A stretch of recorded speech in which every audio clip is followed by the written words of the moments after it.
안녕하십니까 여러분. 2020학년도 소통과 협력의 글쓰기 전문가 과정 기초 과정을 맡은 원주 대성중학교 교사 박탄입니다. 이번 시간에는 학습지를 활용한 쓰기 전략과 평가 방법 두 번째 시간으로 실제적인 학습지와 실습지가 어떻게 구성되었는지, 학습지와 실습지를 가지고 수업을 하면 어떻게 진행되는지에 대해서 구체적으로 소개하고자 합니다. 이번 시간 수업을 위해서 5단계로 수업을 구성해 봤습니다. 제1장에서는 지난 차시에서 설명했던 학습지를 사용하는 수업의 기호를 정리해 볼 예정입니다. 제2장에서는 문학적 글쓰기, 수필쓰기에 대해서 살펴보고 제3장에서는 문학적 글쓰기, 소설 재구성하기에 대해서 살펴보겠습니다. 제4장에서는 비문학 글쓰기, 설명문 쓰기에 대해서 같이 살펴보도록 하겠습니다. 이 목차에 시쓰기와 논설문 쓰기가 빠져 있는데요. 시쓰기는 아무래도 학생들에게 진입장벽이 낮습니다. 어지간한 능력을 갖고 있는 친구들도 쉽게 시를 쓰고 또 동시 정도는 대부분 학생들이 쉽게 씁니다. 그래서 실제로 수업을 해보면 시를 써보자 했을 때 원고지를 나눠주고 시를 써보자고 했을 때 큰 어려움 없이 수업이 진행되었습니다. 그래서 우리가 지난 시간에서는 시 쓰기가 아니라 시를 전문가가 쓴 시를 읽고 전문가의 시를 해석하는 단계에서 시 낭송과 시 해석하기를 어떻게 수업할 수 있는지 같이 살펴보았습니다.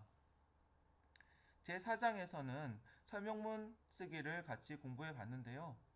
설명문과 논설문은 거의 비슷한 단계로 수업이 진행됩니다. 설명이 대상에 대해서 설명하는 것이 위주라면 논설문은 주장을 하고 그 주장의 논증 방법으로 근거로 설명 방법을 다수 사용하고 있습니다. 그래서 설명문 쓰기가 잘 되면 논설문 쓰기도 어느 정도 진행이 되기 때문에 설명문 쓰기를 구체적인 사례로 제시했습니다. 그리고 제5장에서는 마무리하는 이야기를 해보도록 하겠습니다. 지난 1차 시에 소개시켜드린 바와 같이 쓰기 평가 방법의 절차는 크게 세 가지로 구성됩니다. 첫 단계 플랜, 계획하기고요. 두 번째 단계 실행, 실행하기 단계고 세 번째 단계는 C, 성찰하는 단계로 진행이 됩니다. 첫 번째 단계에서는 평가 계획을 수립하고 학습지와 실습지를 만드는 단계입니다. 2는 만들어진 학습지와 실습지를 가지고 실제로 학생들에게 수업을 진행하는 단계고요. C는 수업이 끝난 다음 학생들에게 설문조사를 통해서 수업의 좋은 점과 나쁜 점을 듣고 수업을 고쳐보거나 혹은 동료 선생님들께 수업 내용을 공유해서 수업을 더 좋은 수업으로 만들 수 있는 방법을 고민해보는 단계입니다. 첫 번째 계획하는 단계는 평가 계획을 수립하고 학습지와 실습지를 만드는 단계입니다. 이 시기가 수업을 위해서 가장 중요한 단계이며 교사들 사이의 소통과 협력이 가장 필요한 단계입니다. 같은 학년을 맡게 된 선생님과 개학 전부터 교류하면서 한 학기 수업의 전체적인 설계도를 그리는 단계라고 할 수 있을 것입니다. 그리고 학기가 진행되면서 학습지와 수행평가 성적 수준에 대해서도 끊임없이 고려하면서 서로 조정해야 합니다.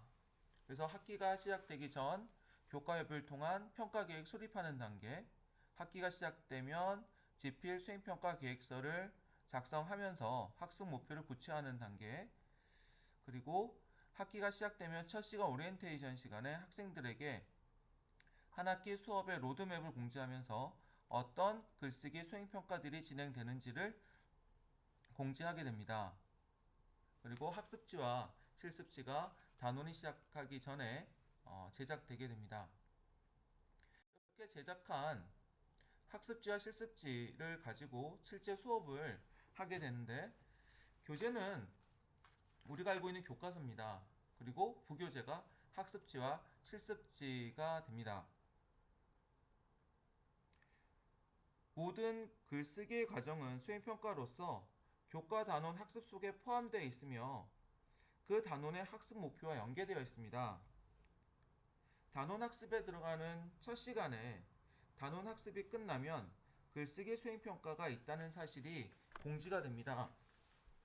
또한 학습지와 실습지 양식이 수업 시간에 미리 제시되어 그 단원을 배우는 한 달간 글쓰기가 있을 예정이라는 것, 또 글쓰기에 어떤 평가 요소들이 들어가는지에 대해서 학생들이 끊임없이 알게 합니다. 그래서 글쓰기에 실제 교실에서 수업 시간에 글쓰기가 진행되지만 글쓰기를 준비하는 시간을 약 한 달 정도를 주는 셈입니다. 학습지와 실습지를 미리 제시했을 때, 실습지를 미리 제시했을 때, 이게 학생들에게 어떤 평가의 공평성에 문제가 되는 것이 아닌가라고 우려하는 선생님들이 계실 수도 있습니다. 근데 우리가 생각하는 것과 달리 국어 교과는 실제로는 영수에 비해서는, 영어와 수학에 비해서는 주요 교과가 아닙니다. 학생들이 좋아하는 교과가 아니라서 쉬는 시간에 국어 공부를 하는 학생들은 없고요. 또 방과 후에 학원에 가서 국어 공부를 하는 학생들은 거의 없습니다. 대부분 영어 수학 학원을 다니지. 그러다 보니까 미리 공지한다고 해서 미리 써놓지는 않습니다. 학생들이 집에 가서 미리 써서 갖고 오지는 않습니다. 그래서 평가 요소들을 제시하는데 실습지의 평가 기준을 명시해서 어떤 것이 평가되고 평가 기준에는 어떤 것이 있는지를 학생들에게 상기시키는 데 목적이 있고, 또 학생들은 실제로 수행평가가 시작되어서야 실습지에 관심을 갖고 글을 쓰게 됩니다. 이렇게 한 달 정도의 시간을 두면 실제 글쓰기가 진행될 때 미리 공지가 됐다는 점에서 학생들에게 약간 심리적 안정감을 주는 것도 같습니다. 실행할 때 교사의 역할은 실제로 수업을 하고 나서 학생들이 글을 쓸 때는 선생님은 계획하는 단계에서 끊임없이 학생들 주변을 어슬렁거리면서 학생들이 진행하지 못하는 부분에 대해서 찔러줘야 됩니다. 마인드맵을 못한다면 그 반에 마인드맵을 못하는 학생들이 여러 명이 있다면 그 여러 명의 학생들뿐만 아니라 모든 학생들이 들을 수 있도록 마인드맵에 대해서 소개하고 마인드맵을 어떻게 할 수 있는지를 지도를 하게 됩니다. 그래서 그 단계에 학생들이 마인드맵에 필요한 단어의 개수를 채울 수 있도록 도와줘야 됩니다. 그리고 개요쓰기를 못한다면 개요쓰기를 할 수 있는 학습지를 구성하여 좋은 설명문에는 어떻게 개요가 작성되었는지, 또 그 개요와 관계된 설명문이 어떤 것이 있는지를 필요한 학생들에게 전달하게 됩니다. 글쓰기 단계에서 원고지 쓰기를 못한다 그러면 원고지 쓰기에 대해서는 크게 두려워하지 않도록 처음 초고를 쓴 다음 선생님이 피드백을 해주고 다시 쓰기 단계가 있다는 사실을 알려주어서 원고지 쓰기는 크게 걱정하지 않도록 도와줄 필요가 있습니다. 학생과 교사 사이에도 피드백이 있을 예정이고요. 또 학생과 학생들 사이에 모든별로 상호평가도 진행이 됩니다.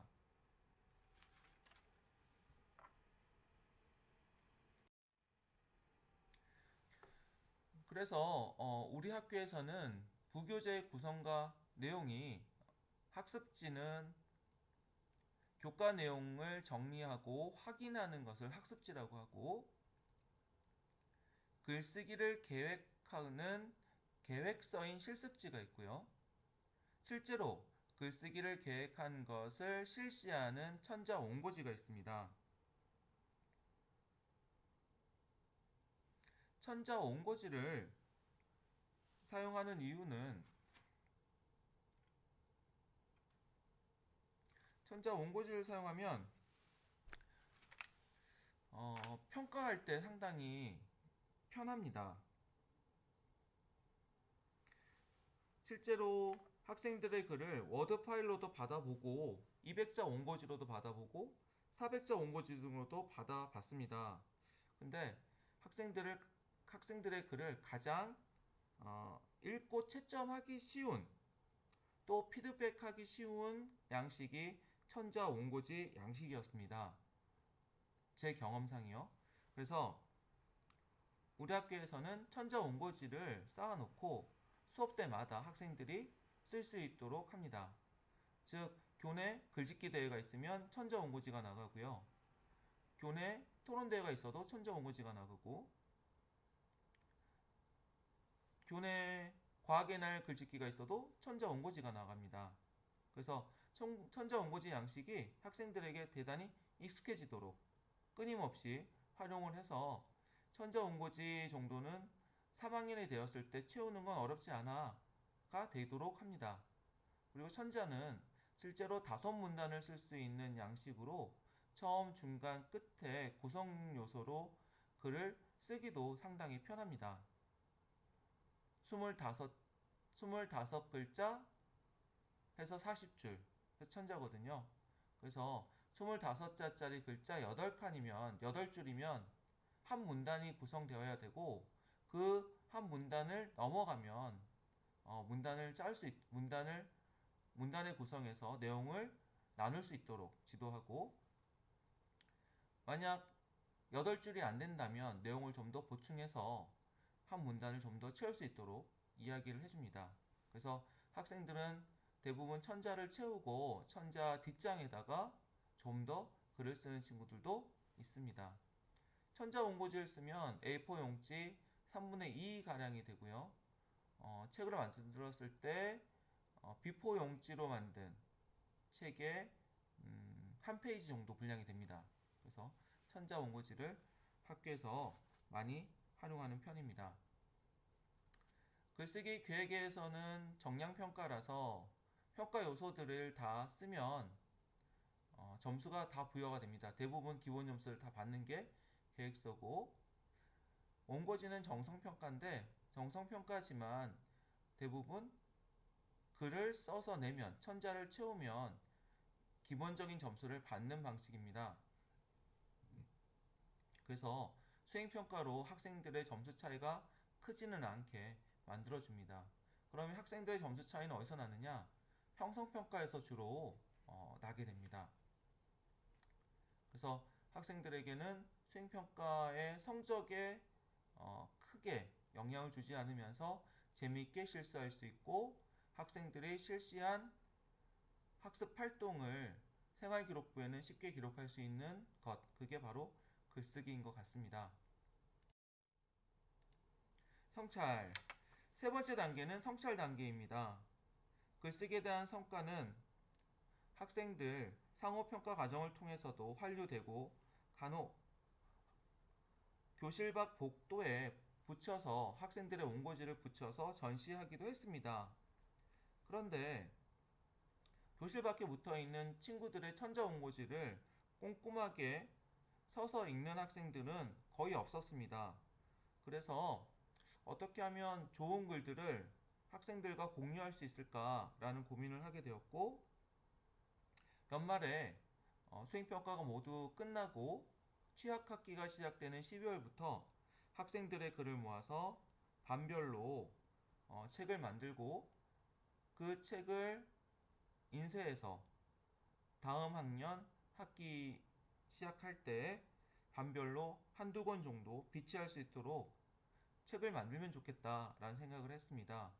그래서 12월 달에 학생들을 정보실에 데리고 가서 자신이 썼던 천자 원고지를 가지고 워드를 치고, 그 워드 친 걸 프린트해서 교정 보고 다시 파일을 제출하는 형식으로 몇 단계에 걸쳐서 원고를 모아서 책을 만들었습니다. 그게 우리가 첫 번째 시간에서 보았던 보이는 수업, 보이지 않는 수업이었습니다. 올해 초에 그 책들을 학생들 교실에 비치해 두었는데 올해 초는 코로나 때문에 학생들이 학교에 자주 못 나왔지만 학생들이 아침 독서 시간에 있을 때 특히 꾸러기 친구들 글자 전문적인 긴 글을 읽지 못하는 친구들이 주로 친구들이 썼던 문집을 읽는 것을 보았습니다. 그래서 또 다른 친구들의 글에 관심 있는 친구들이 그 책을 읽는 것을 보았습니다. 그래서 지금은 한 학기가 지나면서 교실에 비치해 두었던 작품집들이 분실되기는 했지만 학생들이 친구들이 쓴 글을 되게 좋아하는구나 라는 사실을 알게 되었습니다. 글쓰기 수업이 끝나면 학기 말에 학생들 설문조사를 통해서 활동에 대한 개선점을 모색하기도 하고 교사연구회에서 글쓰기 수업을 했던 것을 대해서 수업 사례를 발표하기도 합니다. 그리고 학생들이 썼던 글재와 성취에 대해서는 생활기록부 과목별 세부 특기 사항에 반영합니다.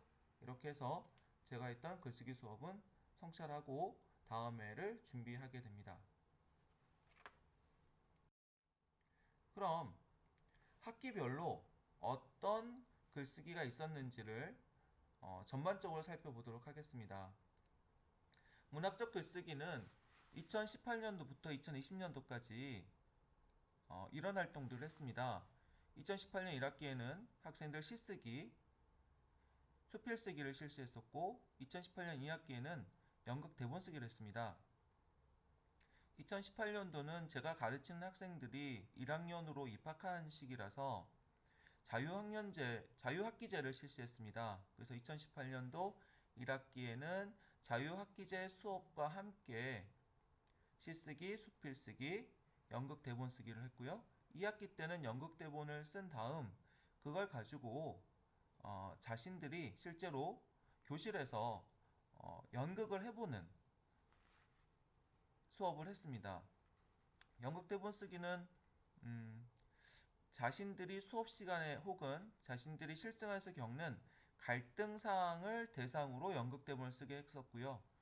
갈등 사항을 가지고 대본을 써서 그 갈등 상황에 대해서 역할을 나누어 맡아서 연기를 하는 활동이었는데 요거 재밌었습니다. 근데 글쓰기와 조금 거리가 있어서 이번 발표에서는 제외를 했습니다. 다음 2학년에 올라와서는 수필쓰기를 실시했었고요. 자신의 체험이 드러나는 수필쓰기를 실시했는데 이때 주안점은 반어와 풍자가 들어가는 글을 쓰는 것이었습니다. 근데 반어법을 활용해서 수필을 쓰는 게 쉽지는 않았는데 학생들이 글의 제목이나 글의 내용 가운데 반어적 표현이 들어가도록 썼어야 됐습니다. 그걸 구성할 수 있도록 수업 시간에 주안점을 줬고요. 2학기 때는 소설 재구성하기 수업을 했었고 2020년 1학기 올해 1학기는 코로나 때문에 수행평가를 하지 못했습니다. 그리고 2학기에 들어와서 시 낭송하기 수행평가를 실시했습니다. 음악과 해설이 있는 시 낭송하기 수행평가를 실시해서 1차 시에서 보여주었던 두 학생의 낭송한 음원을 들려드렸었습니다. 1차 시에 음량이 조금 낮아서 듣는데 불편하지는 않았는지 조금 미안한 마음입니다. 비문학 글쓰기는 2018년 1학기에는 없었었고요. 2018년 2학기 때는 통일성 있는 글쓰기로 논설문 쓰기를 실시했습니다. 그리고 2019년 1학기에는 UCC 제작 발표하기, UCC를 제작해서 발표하기, 독서신문 만들기, 2019년 2학기에는 카드 뉴스 만들기, 설명하는 글쓰기 등의 수업을 했습니다. 그리고 올해는 아쉽게도 수행평가를 실시하지 못했습니다. 그럼 문학적 글쓰기를 할 때 원주 대송중학교에서 활용했던 학습지와 실습지 양식을 살펴보고 학생들의 글을 구체적으로 살펴보도록 하겠습니다. 네, 문학적 글쓰기에 가치 있는 경험을 수필로 쓰는 사례를 발표해 보도록 하겠습니다. 오른쪽에 있는 사진은 실제로 학생들이 써서 제출한 수행평가 자료입니다. 첫 번째 있는 자료가 글쓰기 계획서로 마인드맵과 기타 등등 과정들이 실려 있고요. 가운데 있는 것이 천자원고지입니다. 천자원고지에 빨간 펜으로 쓰여져 있는 것이 1차 첨삭한 부분이고요.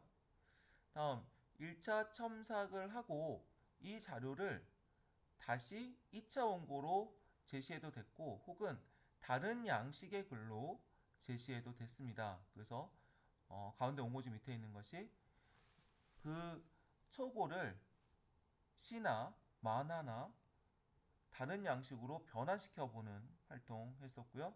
마지막은 친구들의 초고와 다른 양식으로 변환된 글을 읽고 상호평가한 자료입니다. 그럼 같이 보겠습니다. 가치 있는 경험을 수필쓰기의 평가 계획은 우선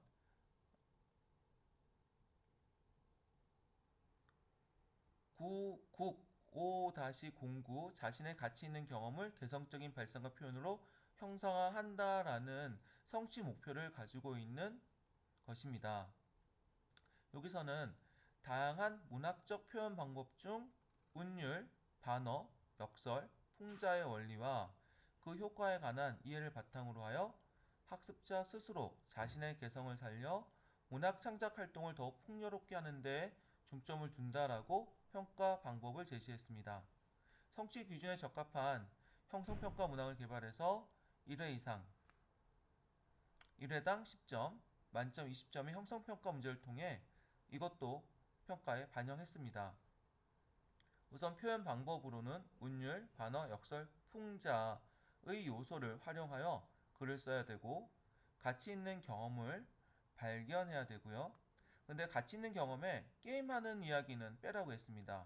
컴퓨터 게임을 했던 체험은 제외하고 자신의 경험 가운데 다른 친구들과 이야기할 수 있는 가치 있는 경험을 발견해서 글을 쓰도록 했고 상대방의 작품, 시나 수필이나 네컷 만화를 보고 작품 속에서 반어나 역설이나 풍자, 운율 등의 요소를 찾아서 평가해 주는 것, 상호 평가할 때 평가해 주는 것을 공감하기라고 해서 점수를 부여했고요. 또한 제출 기간을 지키는 것에 성실성을 부여했습니다. 학습지의 예시입니다. 쓰고 읽고 경청하고 질문하는 국어 수업입니다. 제가 지향하는 국어 수업의 방향인데 쓰고 읽고 경청하고 질문하는 수업을 지향하고 있습니다. 그래서 활동지에는 대단원, 중단원, 학습 목표가 제시되어 있고 교육과정의 성취 기준도 제시되어 있습니다. 근데 대부분 교육과정 성취 기준과 학습 목표가 동일한 경우가 많아서 올해 학습지를 만들 때는 그것을 통합시키기도 했습니다. 끊임없이 학습 목표가 무엇인지가 제시가 되어서 내가 이번 단원에서 배워야 되는 것은 가치 있는 경험을 개성적인 발상과 표현으로 형상화하는 것이구나. 이것이 수행평가로 진행되는 것이구나 라는 것을 반복하여 알 수 있도록 지도를 했습니다. 일상생활에 쓰이는 반어적 표현들에 대해서 이야기를 하고 글을 본문을 나간 다음에는 글의 기본사항을 정리해주고 가치 있는 경험을 글로 표현하는 순서도 수업 중에 교과서와 함께 이야기합니다. 가치 있는 경험을 떠올리기, 떠올린 경험을 정리하기, 글의 내용 구성하기, 글로 표현하기, 함께 읽고 점검하기. 이런 글로 표현하는 순서에 맞게 실습지가 만들어집니다. 그래서 가치 있는 경험을 글 쓰는 실습지에서는 계획하기 단계에서는 가치 있는 경험을 마인드맵으로 정리해보는 단계, 근데 마인드맵은 단어를 20개 이상 채우면 만점을 주는 걸로 했습니다. 1학년 때 마인드맵을 실시해 보았는데 이렇게 개수를 제시하지 않으니까 학생들이 단어를 표에 단어를 몇 개 쓰지 않고 바로 글쓰기로 넘어가는 경우가 있었습니다. 그래서 2학년 때는 20개, 3학년 때는 30개 이렇게 조금씩 단어의 개수를 늘려가는 형식으로 학습지를 만들어 보았습니다. 내용 선정하기 수필을 쓸 때 역시 공간적 배경과 시간적 배경과 사건은 아주 중요합니다. 그래서 구성할 때 시간의 흐름에 따라 구성할 수도 있고 공간의 이동에 따라 사건이 진행될 수도 있습니다. 아니면 사건은 동일한데 그때그때 느낌에 따라서 수필이 진행될 수도 있겠죠. 가능하면 학생들은 공간적 배경과 시간적 배경, 일어난 일들이 구체적으로 어떤 차이가 있는지를 확인하면서 수필을 구성하면 훨씬 구성하기 쉬울 것 같아서 이렇게 구성을 해봤고요. 내용 조직하기는 처음에 들어간 중심사건, 중간일, 중간이, 중간산, 끝에 들어갈 중심사건 중심으로 정리를 하게 했습니다. 5문단으로 구성되어 있는데 이건 천자 원고지에 써야 되기 때문에 5문단으로 구성하게 했습니다. 처음 부분에 들어갈 내용, 중간에 들어갈 내용, 끝에 들어갈 내용 해서 모든 글은 수필은 꼭 5문단을 구성하지 않아도 되지만 이렇게 5문단으로 구성한 글을 쓰다 보면 논설문이나 설명문에도 5문단으로 글 구성하는 게 쉽게 진행될 수 있도록 대부분 실습지에는 5단계, 5문단으로 구성하도록 많이들 하게 합니다. 그리고 주제를 쓰게 하고요. 수필 쓰기 40점은 천자 원고지에 천자 이상의 글을 쓰는 것입니다. 그리고 고쳐 쓰기에 20점. 선생님과 친구가 첨삭한 부분을 고쳐서 다시 제출하는 것. 쓴 수필을 토대로 풍자, 반어, 역설이 있는 4컷 만화로 표현할 수도 있고요.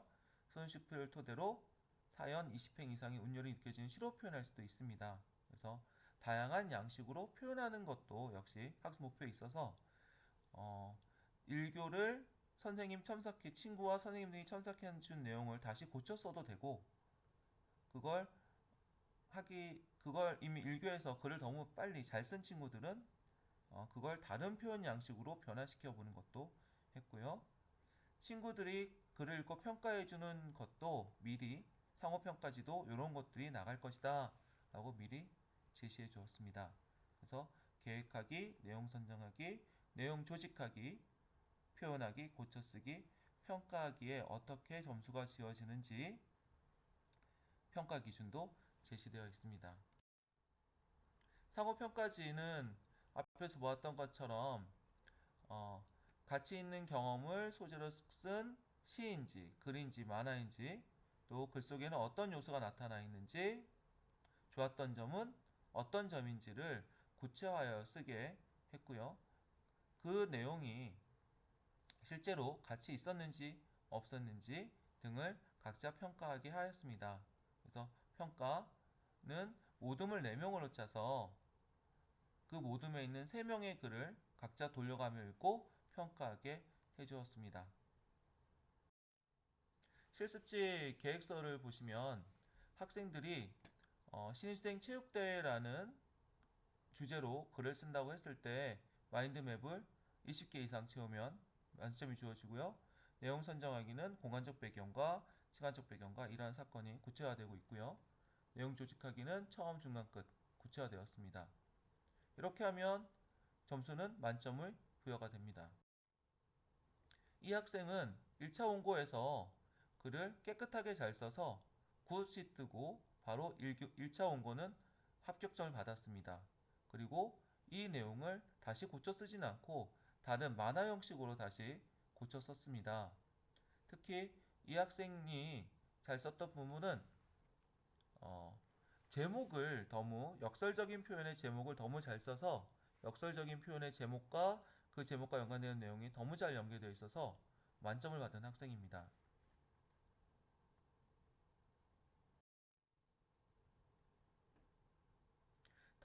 다음 학생은 역시 스페인 자전거 여행을 갔던 경험을 글로 썼는데 스페인에 있었던 스페인에서 있었던 하루의 이야기를 새벽, 점심, 그 다음날 아침, 저녁 해서 1박 2일 동안 있었던 일들을 재미있게 썼습니다.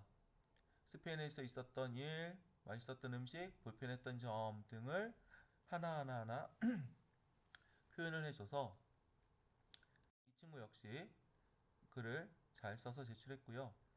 아까 앞에서 봤던 친구는 원고지를 너무 깨끗하게 썼던 친구인데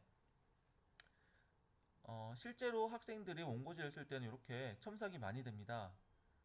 문장이 매끄러지지 않는 부분이나 문장을 첨가해야 될 부분이나 이런 건 선생님이 1차적으로 꼼꼼하게 읽어보면서 이렇게 고쳐줍니다. 여기는 전자원고지의 오른편 쪽에 이렇게 코멘트나 코멘트 달아주고 원고지 쓰기에 잘못된 부분들은 이렇게 고쳐주고 합니다. 그리고 가치 있는 경험은 자기가 쓸 수 있도록 옆에 놓아왔습니다.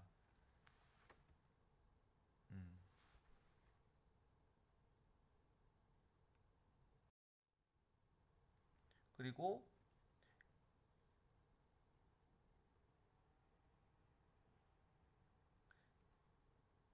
고쳐쓰기에서 고쳐쓰기를 하지 않고 1차 원고가 잘 됐던 친구들은 또 다른 양식으로 이렇게 만화 형식으로 제시할 수도 있고 또 시 형식으로 제시할 수도 있습니다.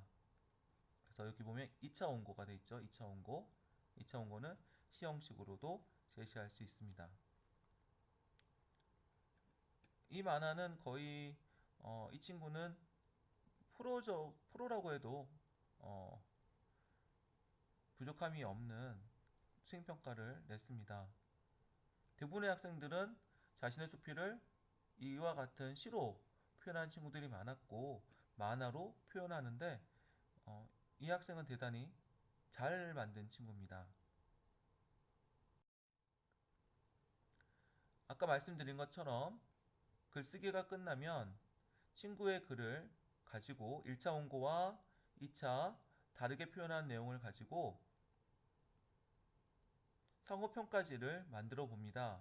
평가에는 자신의 학번을 쓰고 친구가 쓴 글이 어떤 것을 소재로 해서 쓴 글인지, 나타나 있는 부분은 뭔지, 좋았던 점은 뭔지, 그래서 자기가 생각할 때 이 친구의 점수는 몇 점인지 이렇게 서로 평가할 수 있도록 도와줍니다. 좀 못한 친구들에 대해서는 좀 가혹한 평가도 이렇게 하트로 표시를 해줍니다. 가능하면 심장은 빨간 피를 많이 놓으라고 이야기하지만 아주 냉정하게 평가하는 친구들도 존재합니다. 그리고 이 평가 결과를 돌려 읽으면서 자신이 부족한 점을 확인하게 합니다.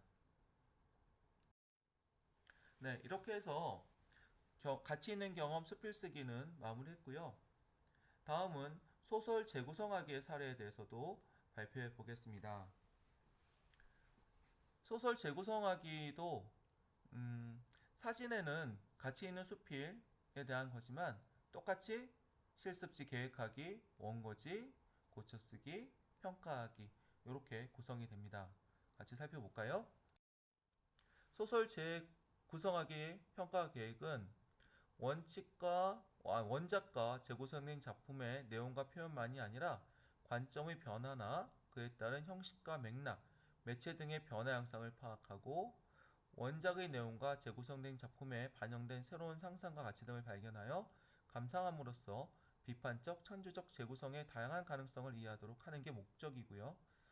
원작을 소설, 영화, 연극, 뮤지컬 등 다양한 매체와 갈래의 양식을 활용하여 재구성해 보는 이야기인데 소설 재구성하기는 요 학습 목표가 있었지만 원작을 새롭게 이야기하는 원작의 후일담이나 원작의 이야기를 다시 변화시키는 이야기로 하기에 보았습니다. 그래서 재구성 계획하기는 20점, 표현하기가 50점, 상대평가하기가 20점, 성실성이 10점입니다. 특히 재구성하기에서는 자기가 재구성할 수 있는 작품을 먼저 읽어봐야 되는데 수업 시간에 독서 시간을 활용해서 작품을 읽을 수 있도록 했고 글밥이 많은 글보다는 단편으로 된 학생들을 위한 글을 발굴해서 주거나 아니면 어, 대성 오독서 운동을 하면서 학급에 비치되어 있는 5권의 책을 가지고 활용하여 학생들이 읽고 재구성할 수 있도록 도와주었습니다. 학습지는 원작과 재구성에 대해서 알려주는 부분 있고요. 또 학습 교과서에 있는 내용을 정리하는 부분으로 구성되어 있습니다. 실습지는 소설을 재구성해야 되기 때문에 우선 재구성하고 싶은 원작을 분석하는 데 점수를 많이 부여했습니다. 그리고 재구성하는 방법을 나는 이렇게 소설을 분석한 다음에 제목을 바꿀 건지 인물의 성격을 바꿀 건지 주요 사건을 바꿀 건지 시간적 공간적 배경을 바꿀 건지 아니면 갈래를 바꿀 건지를 결정하는데 학생들은 주로 인물의 성격을 바꾸거나 주요 사건을 바꾸어서 이야기하는 걸 선택했습니다. 갈래를 바꾸기는 여전히 좀 어려워했습니다. 그래서 그 이야기를 선택한 이유를 적겠고 재구성 계획을 하는데 점수를 부여했고요. 중심 사건을 구체적으로 정리해서 자기가 쓰고 싶은 이야기에 중심사 구체적으로 정리하는 부분을 주어졌고 이야기를 조직하는 부분, 간단한 줄거리 쓰기까지 실습지에 주어졌습니다. 그리고 소설을 쓰는 부분, 고쳐 쓰는 부분, 그리고 평가하기의 요소도 제시되어 있습니다. 그래서 재구성하는 글쓰기의 평가 기준은 대개 이렇게 표 하나로 분석하기, 재구성 방법 선택하기, 이유 쓰기, 계획하기, 사건 정리하기, 조직하기, 초고 쓰기, 고쳐 쓰기, 평가하기에 각각 점수를 부여했습니다. 그리고 오른쪽은 상호평가지 양식입니다. 메뉴에 있는 건 상호평가의 예고요. 그리고 이렇게 이 예를 보면서 친구의 모둠 4명에 모둠이 4명이나 5명이 되면 모둠별 친구들의 글을 읽고 좋았던 점을 평가해 주는 것을 했습니다. 3명의 글을 다 평가하면 점수를 주고 3명의 글을 좀 성실하지 않게 평가하면 낮은 점수를 주었습니다. 실습지 계획하기 예시를 봅시다. 이 친구는 고양이라는 작품을 원작으로 분석했습니다. 그래서 각각의 요소들이 다 반영되어 있기 때문에 좋은 점수를 다 부여했습니다. 이 친구는 모두 까먼을 읽고 분석해서 글을 썼네요. 그래서 아까 고양이라는 글을 썼던 친구는 강아지라는 제목으로 바꾸어서 주인공을 바꿔서 이야기를 구성했고 초고를 쓴 다음에 오른쪽에 있는 게 초고입니다. 초고를 쓴 다음에 다시 고쳐 써서 점수를 받은 겁니다. 이 친구는 원고지 쓰기가 좀 부족해서 첨삭된 부분이 많은데 이 첨삭된 내용을 고쳐서 이렇게 다시 제출해서 점수가 나왔습니다. 상호평가지는 친구의 글을 읽고 친구의 글에 어떤 가치가 있는지 가치를 찾고 좋았던 점을 정리하고 하트에 깜장을 표시해서 글 잘 썼다 못 썼다 확인하는 시간 가졌습니다. 이렇게 역시 모둠의 3명의 글을 돌려 읽고 평가하는 것을 가졌습니다. 비문학적 글쓰기에는 설명문 쓰기와 논설문 쓰기가 대표적일 텐데 저는 설명문 쓰기에 대해서 소개해 주도록 하겠습니다. 설명문 쓰기의 평가 계획은 수업 중 개별 활동을 통해 만들어진 설명문을 평가하고요. 설명하는 글을 쓰는 과정을 파악하여 적절한 표현 방식을 사용하여 대상을 설명할 수 있는지를 평가합니다. 또한 글쓰기 단계별 적절한 방법을 사용하여 설명을 썼는지 고쳐 쓰기를 했는지도 평가합니다. 평가에는 구성 부분에서 40점을 부여하고 표현 요소에서 20점, 고쳐쓰기, 설명문 고쳐쓰기, 상호 평가하기에 50점을 부여했습니다. 학습지 보시면 글에 사용된 다양한 설명 방법을 파악하는 게 목적입니다. 그리고 다양한 설명 방법을 파악하는 게 목적이기 때문에 학생들에게는 자신들이 수업 시간에 배웠던 다양한 설명 방법을 활용하여 글을 쓰도록 하고 친구들의 글에서 그러한 설명 방법을 찾아내는 게 목표였습니다. 그래서 설명문의 개념도 소개하고 설명 방법의 종류를 소개한 학습지를 만들었고요. 또한 설명하는 글쓰기의 과정을 학습지 안에 집어넣어서 수업 시간에 계획하고 내용 선정하고 조직하고 표현하고 고쳐 쓰는 게 어떤 것인지, 그게 어떻게 진행되는 것인지 이런 것들을 소개하는 시간을 가졌습니다. 실습지의 양식을 보시면 계획하기, 글의 주제와 목적 예상 녹자를 고려해서 계획하는 단계, 역시 마인드맵을 통해서 소재들을 모으는 단계, 주제와 관련된 단어를 2학년 2학기 때는 30개로 늘렸습니다. 1학기 때는 20개였는데 30개로 늘렸고, 다음 자료를 찾아내는 단계가 중요한데 학생들은 주로 자료를 인터넷에서 찾는 경우가 많습니다. 인터넷 유튜브나 인터넷 자료를 그냥 긁어오는 경우가 많아서 가능하면 자료를 5개 이상을 찾되 2개 이상은 신문이나 교과서 혹은 인쇄 매체에서 찾도록 했고, 모두 인터넷 자료를 찾으면 감점을 부여했습니다. 그리고 논문 자료를 찾을 때는 어떻게 찾아야 되는지에 대해서도 간단하게 소개를 하고 논문 자료를 찾을 수 있도록 했습니다. 내용 조직하기 5문단으로 해야 되니까 내용 조직하고 표현하고 고쳐 쓰고 친구의 글 고쳐 쓰는 것에 점수를 부여했습니다. 왼쪽에 있는 것이 설명 방법을 활용한 설명문 쓰기 수행평가 평가 기준입니다. 근데 설명문을 쓸 때 학생들이 많이 어려워하는 게 구성 단계, 개요에 대해서 많이 힘들어합니다. 개요 쓰기를 힘들어해서 좋은 설명문들 몇 가지의 개요를 알려줬습니다. 그래서 개요에서 첫 문단에서는 어떤 내용이 나오고 두 문단, 세 문단, 네 문단, 5번째 문단에서 어떤 내용이 나오는지, 주로 5문단 정도가 되는 짧은 글들을 활용해서 어떤 개요로 어떤 단계로 글이 구성되고 그 구성 단계에서는 주로 어떤 설명 방법이 사용되는지를 설명해 주는 시간을 가졌습니다. 그리고 상호평가 역시 첫 번째 부분은 좋은 설명문을 읽고 그 설명문을 평가하는 방법을 예로 들었고, 뒤에는 자신들이 실제 모두문에 있는 친구들의 글을 읽고 평가하는 걸 구성했습니다.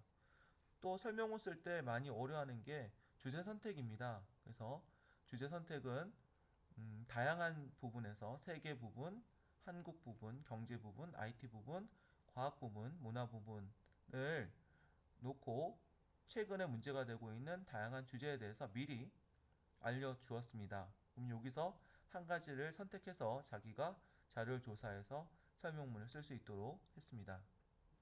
물론 게임에 대해서 쓰는 것은 못 쓰게 했습니다. 실습 계획서를 보시면 계획하기 단계에서 지구온난화에 대한 주제를 선정하고 지구온난화에 관한 마인드맵을 작성하고 자료는 어디서 찾을 것인지, 어떻게 구성할 것이고 어떤 설명 방법을 사용할 것인지 이렇게 정리하면 좋은 점수를 받습니다. 역시 똑같죠? 그리고 실제로 원고지를 사용해서 글을 쓰면 원고지를 써서 제출하면 우선 일교를 보고요. 선생님이 빨간 펜으로 일교를 봐주고 이걸 다시 고쳐서 제출하면 점수를 부여하는 겁니다.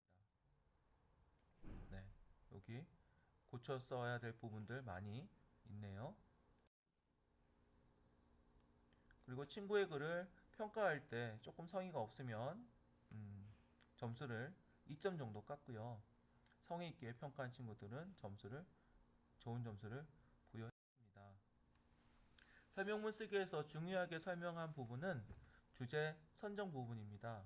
다양한 주제를 제시해서 다양한 주제에 대해서 고민할 수 있도록 해주고 미리 주제를 주어서 학생들이 그 주제에 대해서 자료를 조사할 수 있는 시간을 충분히 주었습니다. 또 자료를 모을 때 인터넷 자료는 가급적 적게 사용하여 인쇄매체를 활용할 수 있도록 책을 읽고 그 책의 내용을 사용할 수 있도록 안내하였고요. 다양한 설명문의 개요에 대해서 미리 학습하여서 설명문의 개요와 설명 방법에 대해서 어려워하지 않도록 인식시켜 주었습니다. 네, 제가 글쓰기를 하면서 문학적 글쓰기에서 강조하고 있는 것은 각자의 진솔한 체험에서 시작하도록 지도합니다. 자신의 체험에서 시작하는 글쓰기가 가장 강력한 힘을 갖고 있는 것 같습니다. 쓸 때도 재미있고 다른 친구의 진솔한 체험에서 나오는 글은 재미있게 읽어줍니다. 그리고 그 체험을 표현하는 과정에서 다양한 표현법들이 사용이 되는 거고 그렇게 사용된 표현법들을 적절하게 사용할 수 있도록 지도하게 됩니다. 비문학적인 글쓰기에서 강조하는 것은 인터넷 자료보다는 인쇄 형태로 나온 자료를 활용하도록 지도합니다. 왜냐하면 인터넷에 있는 자료를 쓰다 보면 글쓰기의 윤리성, 지적재산권 등의 표절의 문제와 부딪히게 됩니다. 그래서 인쇄 매체나 인터넷 자료를 사용하되 그 자료가 어디서 왔는지를 정확하게 기입하도록 강조를 합니다. 그리고 정확한 자료를 쓸 수 있도록 많이 이야기를 하는 편입니다. 네, 이상으로 2020년 소통과 협력의 글쓰기 전문가 과정 제2차시 강의를 마무리하겠습니다. 1차 시에서는 글쓰기를 어떻게 해야 되는지 구성하는지에 대한 이론적인 부분을 이야기했다면 이번 시간에는 원주 대성중학교에서 실시한 글쓰기의 사례를 소개하는 것으로 1시간을 채워봤습니다. 다음 시간에는 매체 활용 글쓰기와 독서 활동을 어떻게 진행했는지 소개하는 시간을 갖고 줌으로 여러분의 질의응답도 같이 해보도록 하겠습니다. 긴 시간 수업 들어주셔서 고맙습니다. 감사합니다. 이상 마치겠습니다.